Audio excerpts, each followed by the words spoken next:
ஒரே நிமிஷம் இருங்க. அக்கா ஒரு இன்டர்வியூ. சரி ஓகே. மைக்கு தான் பேசுறது கேட்கறதுக்காக தான். ஓகேவா? ஸோ அனைவருக்கும் மாலை வணக்கம். ஸோ இப்போ நம்ம இருக்கிறது பார்த்தீங்கன்னா சேர்வராயன் மலை ஹில்ஸ் டாப்ல இருக்கும். இதுக்கு அங்கிட்டு போனா ஒரு 70 வில்லேஜ் இருக்கு அப்படின்னு சொல்றாங்க. டெம்பிள் வந்து இங்க இருக்கு. 67 வில்லேஜ் இருக்குங்களா? 67 வில்லேஜ் இருக்குன்னு சொல்றாங்க. ரிட்டன் திரும்ப இது வழியா தான் வரணும்னு சொல்லுவாங்க. போய்க்கலாம். ஓகே.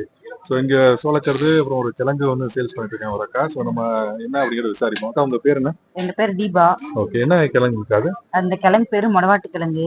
கை கால் வலி, மூட்டு வலிக்கு, ஜாட் பெயின், பேக் பெயின் இதெல்லாம் சூப் வச்சு சாப்பிடுறது. தோலை எடுத்துட்டு தட்டி போட்டு இஞ்சி, ஜீரகம், மிளகு, கரம் மசாலா, கொத்தமல்லி, உப்பு எல்லாம் போட்டு கொதிக்க வச்சுட்டு சூப்பை வடிகட்டி குடிக்க வேண்டியதாங்க. யார் வேணாலும் சாப்பிடலாம். எல்லாருமே சாப்பிடலாம். கை கால் வலி, மூட்டு வலிக்கு, ஜாட் பெயின், பேக் பெயின் இதுக்கெல்லாம் சூப் நல்லது.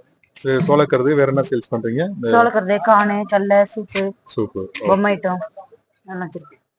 இது என்ன டைமிங் அவைலபிளா இருக்கும் கடையில? காலைல ஒரு 8 மணிக்கு, சாயந்தரம் 6 மணிக்கு. 6 மணி வரைக்கும். சனி ஞாயிறு கூட்டமா இருந்துச்சுன்னா 7 மணிக்கு போகலாம். கோயில் திருவிழா எல்லாம் எப்ப வரும்? கோயில் திருவிழா மே மாசம் தான். மே மாசம் வரும். என்ன திருவிழா? கோயில் தேர் இழுப்பாங்க, பெருமாள் கோயில். இதுக்கப்புறம் நம்ம போயிட்டு ரிட்டர்ன் வரோம்னா ஒரே வழிதான் இருக்கு. இது வழியா தான் வந்தாகணும். இதுல வந்துக்கலாம், இதுல போய்க்கலாம். ஒரே வழிதான் இதுல வந்து. இங்க பக்கத்துலதான் குடிக்கிற தண்ணி வாட்டர் எல்லாம் அவைலபிளா இருக்கும் இல்லைங்களா? எல்லாமே கீழே கோயில் கிட்ட வருது. கோயில் கிட்ட தான் இருக்கு எல்லாமே. ஓகே, ரொம்ப தேங்க்ஸ். தேங்க்ஸ்.